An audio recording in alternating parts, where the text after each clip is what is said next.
All right, good afternoon. It is 12 o'clock and we will go ahead and begin. Welcome to the 2023 first quarter of the Quarterly Dairy Legal Webinar Series on International Dairy Trade, Canada, USMCA Arbitration. My name is Audry Thompson and I'm a staff attorney here with the Center for Agricultural and Shale Law.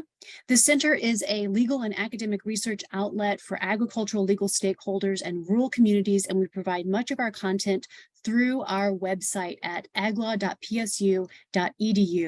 On our website, we publish our Agricultural Law Weekly Review and our Shale Law Weekly Reviews, which cover recent agricultural and energy legal developments and include a full listing of relevant state and national legislation and executive branch publications. We also host several virtual resource rooms under our Research by Topic tab. These virtual resource rooms provide a compilation of resources on a singular topic in agricultural or energy law. We also host issue trackers, which provide a timeline of developments on a single issue so you can see a particular issue developing through statutes, case law, and regulations. I'm going to go back to our dairy and dairy products law virtual resource room here, because this is very relevant to our presentation today. As you can see, we have our dairy virtual resource room, and we have a plethora of resources dealing with price regulation at the federal and state level, dairy promotion programs, international markets and dairy trade. And then we also have law review articles, dairy court cases, industry resources and data, and all kinds of materials here. We also, on our website, produce audio and video content with our Ag Law podcast and our Farmland Energy Legal podcast. These are available on all of the major podcast platforms. We also have our YouTube channel, which is where we will post a recording of this webinar when it is finished. And then for this series, the Dairy Quarterly Legal Series, if you navigate back to our homepage, you can access the Dairy Quarterly landing page through this intro carousel here. And this links to recordings and PowerPoints from past webinars and our Dairy Quarterly and annual legal updates, which are a compilation of state and federal dairy legal developments. So don't miss out on all of this great content. You can subscribe for updates here with the Center's mailing list and stay updated on all of our publications and events.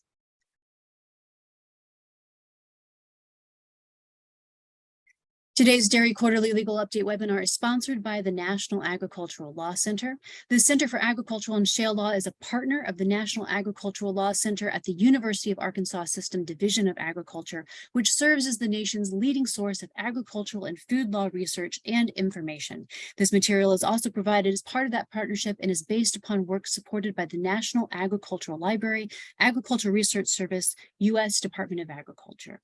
And finally, just a few reminders before I turn this webinar over to Chloe and Brooke. This webinar is being recorded. If you have any questions, please write them down in the Q&A feature, and I will collect those and ask them at the end. And please do ask questions. We want to have a dialogue as much as possible in this webinar format. And there will be a few survey questions that pop up throughout the webinar. We really encourage you to fill those out and give us some feedback. We want to tailor our programming to your interest and needs, so let us know what you like and what we can change. And if you have signed up for the free CLE credits, in just a few moments, I will post a link in the chat for the CLE form, and you will need to fill out that form to get your credits. And as part of our responsibility to ensure attendance for the CLE, we will provide a code word that you will be prompted to enter into your CLE form about halfway through the program.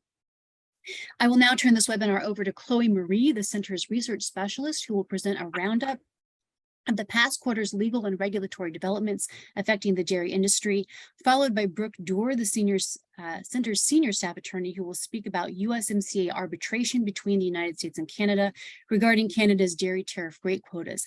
Afterwards, there will be time for questions, so please do enter them into the chat, and Chloe and Brooke will be happy to address questions on today's materials. Chloe, the screen is all yours. Thank you, Audrey.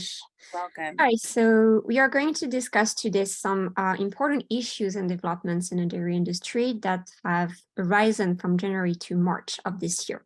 And our topics would include the U.S. Department of Agriculture's recent proposal to introduce new added sugars limits for dairy products, as well as other foods in the school lunch and breakfast programs, A second round of pandemic market volatility assistance payments for dairy farmers. The U.S. Food and Drug Administration draft guidance on the labeling of plant-based milk products.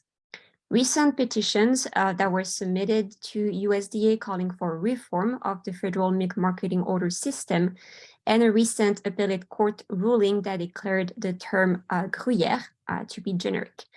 And as we explore these topics, I may pick Brooke's brain to provide additional insights and perspectives on certain issues.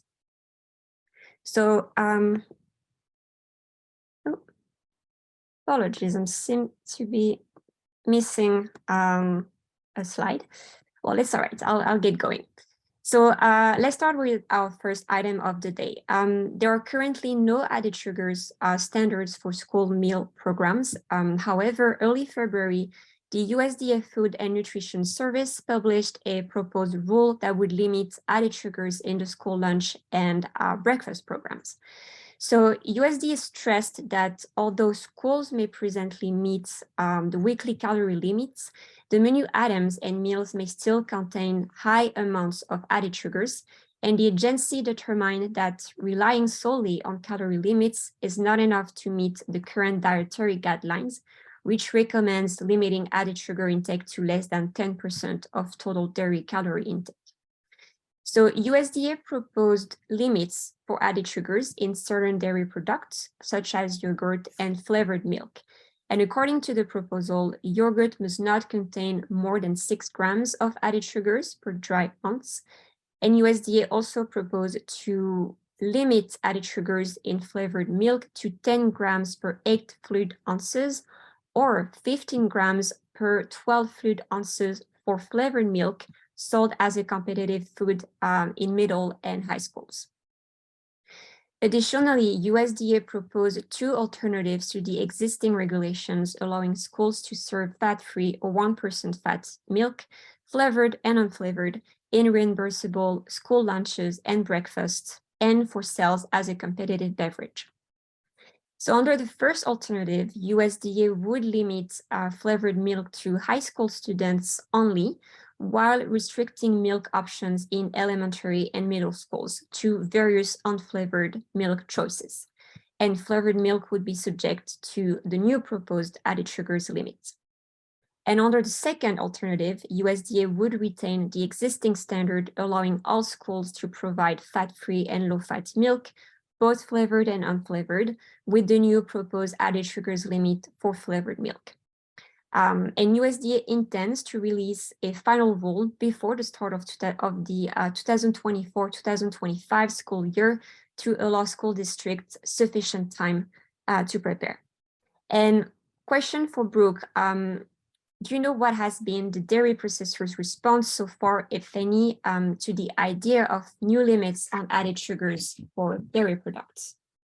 Yeah, that's a kind of an interesting thing, because there was a very immediate response. And I don't know if everybody picked up on this who might read Lancaster Farming, but Phil Gruber had an article in there about it, which is IDFA, who is the major trade organization for processors, has already started a thing that they're calling Healthy School Milk Commitment.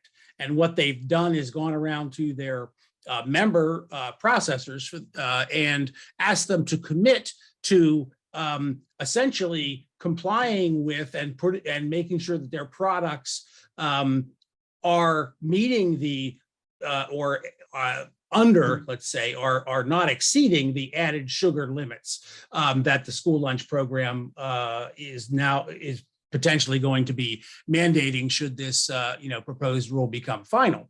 And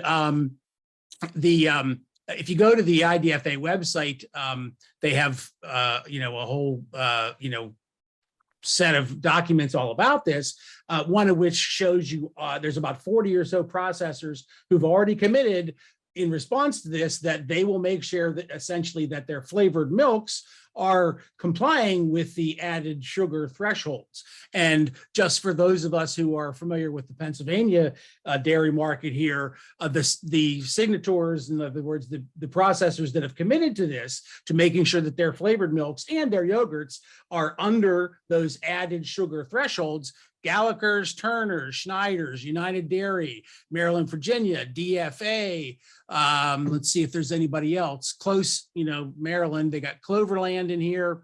Wawa is in there. Upstate Niagara is in here. So it's amazing how quickly the industry has responded. Some of the other biggies, of course, Hood, Dairygold in the Pacific Northwest, Borden. Marburgers is also in there from this area. So there's all sorts of commitment to this now. So essentially, the industry's response has been, okay, we'll do this. We will comply with these added sugar limits so that our products can stay in school lunch programs. Now, of course, that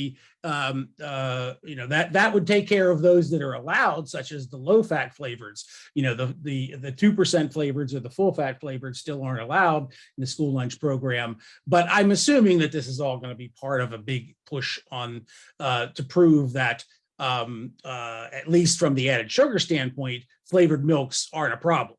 And so the industry is responding, which is exactly what you would want them to do, in this type of a situation. So that's a great sign. So thanks, Chloe. And actually, continuing our discussion on child nutrition, on March 6, 2023, as you can see on the slide, the Pennsylvania Senate passed Resolution 48, which calls on the USDA to offer 2% and whole milk, both flavored and unflavored, to students in Pennsylvania schools as part of the national school lunch and breakfast programs.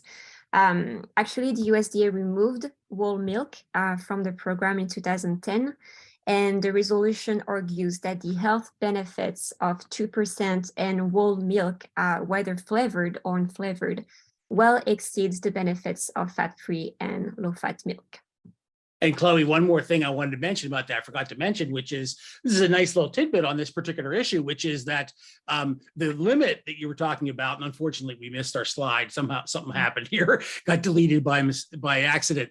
The limit is 10 grams of added sugar per 8 fluid ounces, as you said, and the industry, according to the IDFA's website, is that flavored milk products offered today contain an average of just 8.2 grams of added sugar per serving. So the industry is basically saying, hey, look, we're going to do this. And not only that, but the average in our industry is that we already comply with the standards for added sugar. That's not the fat standards. Obviously, that's one of the issues with whole milk in schools. So anyway, just wanted to add that. Yeah, thank you, Brooke. All right, so on to our second item. So in January, USDA announced a second round of pandemic market volatility assistance program payments for dairy farmers. So the USDA established this program in response to the COVID-19 pandemic to support impacted dairy farmers. And USDA already distributed over $250 million to more than 25,000 eligible dairy farmers with production up to 5 million pounds. But this time, in the second round, payments will be available to producers with fluid milk sales from 5 to 9 million pounds between July and December 2020. Additionally, USDA is launching a $100 million organic dairy marketing assistance program to support smaller and struggling organic dairy farms that were affected by the COVID-19 pandemic, as well as drought conditions.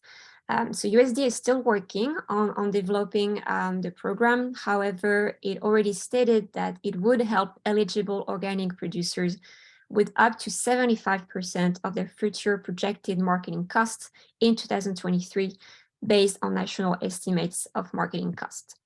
And another question for you, Brooke, could you explain a little more about the Pandemic Volatility Assistance Program? What is the legal authority for it, and how long will it last? Yeah, and that's good to add, just to make sure that everybody puts this in the right context. This second round of the Pandemic Volatility Assistance Program that essentially expands these compensation benefits, let's call them, to some larger producers and larger larger quantities of milk, those who handle larger quantities. The this all starts and goes way, way back to the Consolidated Appropriations Act of 2021, which was technically passed in December of 2020, while the Trump administration was still in. So this is all pandemic-related COVID-19 money that came from that Appropriations Act. And there was originally $350 million for this. Now, USDA has indicated in this announcement of the second round that they've already spent $250 million. So essentially, of the initial allotment that we were told, or that was publicly identified as for this program, there's still $100 million left. So that's one of the reasons why I think the second round is going on. Now, in terms of how long it will last, probably there's a finite amount of time. For those who understand, this was money that was to compensate for the essentially upside down pricing that occurred in the year 2020 due to a number of factors, including changes made in the class 3 price the class 1 price, and also the flooding the market with government cheese, essentially, or these cheese distribution in response to the pandemic, and the food charitable food system. So the bottom line is the time for which this is to compensate is never going to get bigger. So I don't think it's going to last much longer, because it all stops at the end of 2020. Not that the losses related to this, upside down pricing that was going on, where the so-called producer price differential was so large that the producer price, the blend price under the federal orders, was very, extremely, extremely low. That continued on, but this program has a hard stop in, the end of 2020 in terms of the period of compensation. So I think this is probably going to be the last round of it. But that's probably going to get dictated by how much of this, $100 million that appears to be left, will be left when this is over. Because of the way the legislation is, that money can be, put to other uses, or perhaps there'll be more, because the industry, their calculations were always that they lost way more money than $350 million during this period when the blend price under the federal system went so low because of aberrations in the marketplace. So in any event, that's a long question, or long answer to your short question. Thanks, Brooke. That was great information. All right, so now on February 2023, the U.S. Food and Drug Administration published non-binding recommendations for the dairy industry on the labeling of plant-based milk alternatives under the Food, Drug, and Cosmetic Act, and how to use voluntary nutritional statements. So in September 2018, FDA issued a notice in the Federal Register seeking comments on the labeling of plant-based products with names that includes dairy food names, such as milk, cultured milk, yogurt, and cheese. FDA wanted to learn how consumers use and considered plant-based foods, and how they perceive terms like milk and yogurt when in combination with the names of plant-based products. And FDA specifically sought comments on the current market conditions and labeling cost of plant-based products, consumers' understanding of plant-based food characteristics and physical properties, but also nutritional values, and the role of plant-based products and dairy foods in meeting the recommendation in the government dietary guidelines. And FDA received approximately 13,000 comments. And upon reviewing comments and data, FDA identified a potential public health concern concerning the substitution of dairy milk with plant-based milk alternatives that may contain lower nutrients than cow's milk. And as a result, FDA chose to focus its recommendations solely on plant-based milk alternatives. So FDA acknowledged that consumers understand plant-based milk alternatives as distinct products from cow's milk, and noted that such products have various common or usual names and may be labeled with the term milk. However, FDA emphasized that the term milk should always be qualified by the plant source of the food. So for example, soy milk or oat milk. And that it would not be appropriate to use terms like plant-based milk or dairy-free milk, as they do not describe the nature of the plant source and do not differentiate the product from other types of plant-based milk alternatives. And FDA also observed that several consumer studies in response to the notice indicate a lack of understanding among consumers, including those who purchase plant-based milk alternatives, about the nutritional differences between cow's milk and plant-based milk alternatives. And as a result, FDA recommends that plant-based milk alternatives with different nutrient compositions from cow's milk should have an additional nutrient statement on the product label describing these differences.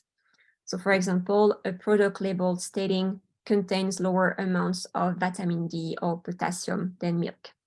And FDA also suggests that the voluntary nutrient statement be prominently displayed on the food label to ensure it is easily identifiable for consumers. So the public comment period ends on April 24, 2023. And so far, last time I checked, FDA has already received 475 comments. To our fourth item now. So the federal milk marketing orders have been a longstanding point of contention within the US dairy industry.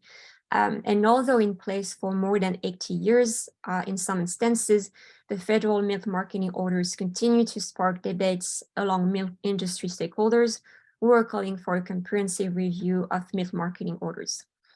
And on March 7, 2023, the National Milk Producers Federation put forward a proposal to modernize the federal milk marketing order system, which they described as a milestone that caps more than 2 years of discussion and more than 130 meetings on different aspects of the proposal.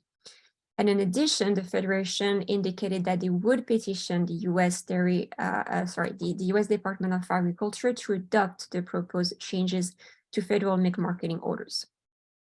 So on March 28, 2023, the Wisconsin Cheesemakers Association and the International Dairy Foods Association separately petitioned the USDA requesting a hearing to specifically amend all milk allowances in the federal milk marketing order program. However, the National Milk Producers Federation, in a letter to the Agricultural Marketing Service, expressed its opposition to the petitions submitted by both IDFA and the Wisconsin Cheesemakers Association, saying that while we believe milk allowances are a necessary component of the federal milk pricing formulas, and are in need of some adjustment, it is critically important to do so in a balanced, measured approach that modernizes the federal milk marketing order program by also addressing a number of other outdated pricing factors in the program. So Brooke, we know what the National Milk Producers Federation will be seeking in reform petition, even though it has not been filed yet. But can you tell us about what they will be seeking exactly?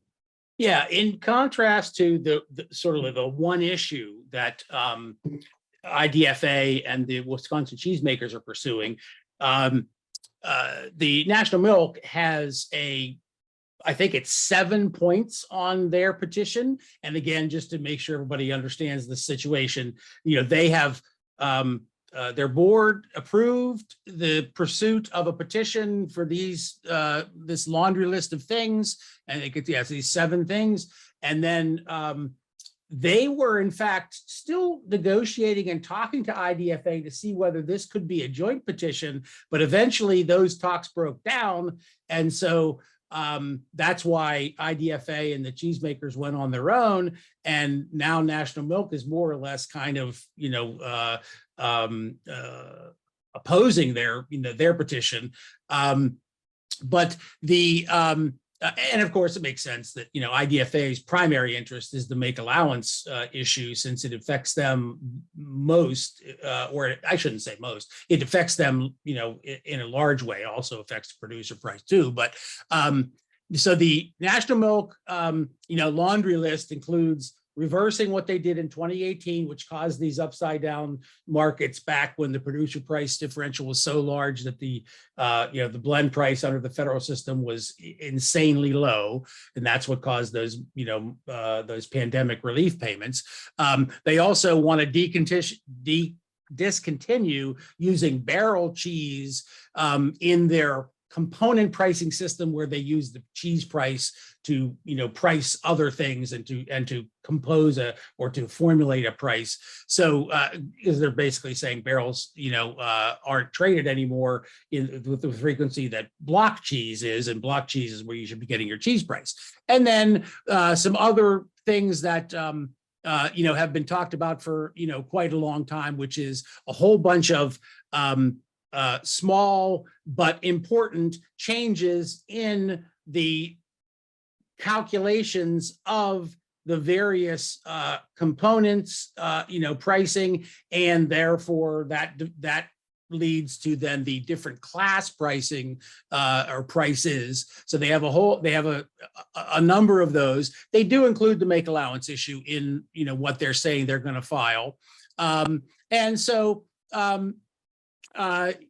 There's lots of information out there on what National Milk is going to do. We are just now in this sort of holding pattern where we're waiting for National Milk to file it, and not exactly sure what the holdup is, other than perhaps they have decided, since IDFA is no longer, or there's no effort to try to do a joint petition, perhaps they're going to alter their position a little bit. I'm not exactly sure why National Milk hasn't filed yet. Maybe somebody else knows and could throw it in the chat.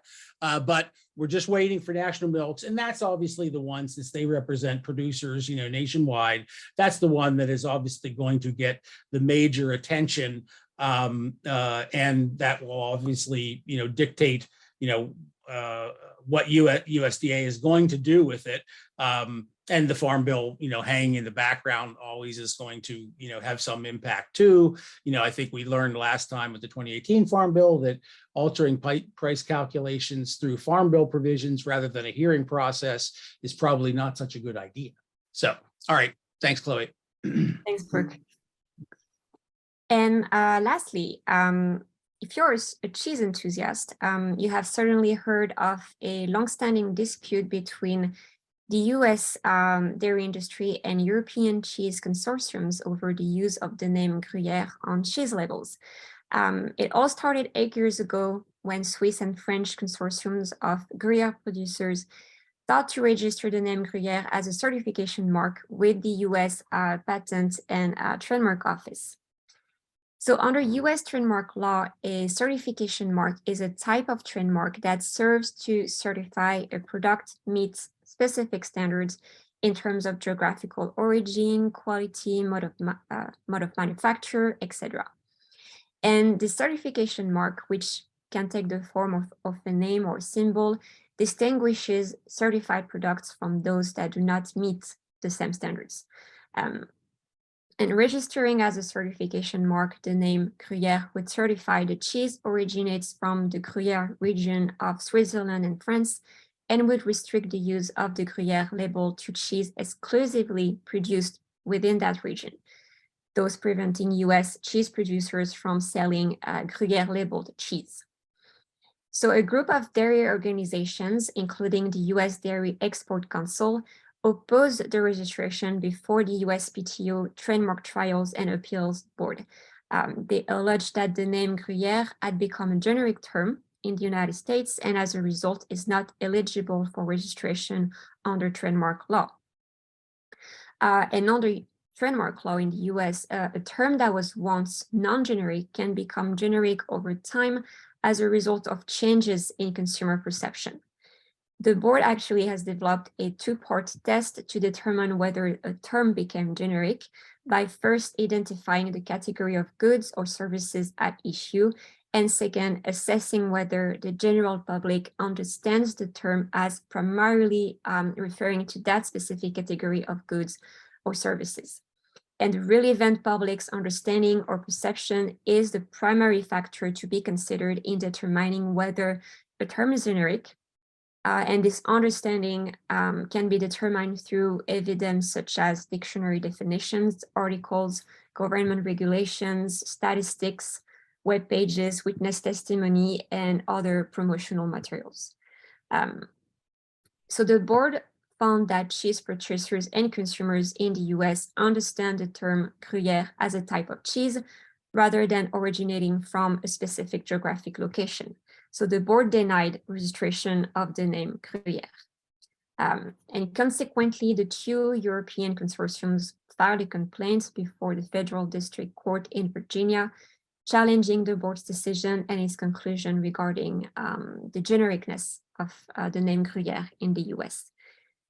So the court considered multiple pieces of evidence. First, the court reviewed FDA's standard of identity for Gruyere cheese, which does not impose any geographic restrictions on the production of Gruyere labeled cheese. The court also reviewed commercial and USDA data, which showed the widespread sale and import of Gruyere cheese produced outside the Gruyere region of Switzerland and France, as well as significant domestic production of Gruyere labeled cheese, primarily in Wisconsin. And finally, the court considered evidence that the term Gruyere is frequently used in dictionaries, media communications, and cheese industry events as a generic term identifying a type of cheese, regardless of its place of origin. The court upheld the board's administrative decision, coming to the same conclusion that the term Gruyere is indeed generic in the US. So the European consortiums didn't stop there. They filed an appeal of this decision with the Fourth Circuit Court of Appeals, and on March 3rd, 2023, the same court unanimously affirmed the district court's decision. The court agreed that the FDA standard of identity for Gruyere cheese, which, as I've already mentioned, does not associate Gruyere labeled cheese production with any geographic region, is strong enough evidence that the term Gruyere is generic. Additionally, the evidence of domestically produced Gruyere cheese supports the determination that Gruyere is a generic term. Furthermore, the court found that there is undisputed evidence that a significant amount of Gruyere cheese has been imported to the US from countries other than Switzerland and France, and sold to consumers as Gruyere. And lastly, the court concluded that the weight of common usage evidence supports the finding of genericness. So there is no doubt that the outcome of this case will have far-reaching implications for not only the cheese industry, but also for other industries that rely on geographic branding to market their products. All right, so that is all for today's dairy roundup developments, and I will now hand it over to Brooke, who is going to talk about the USMCA arbitration in that dispute opposing the US and Canada.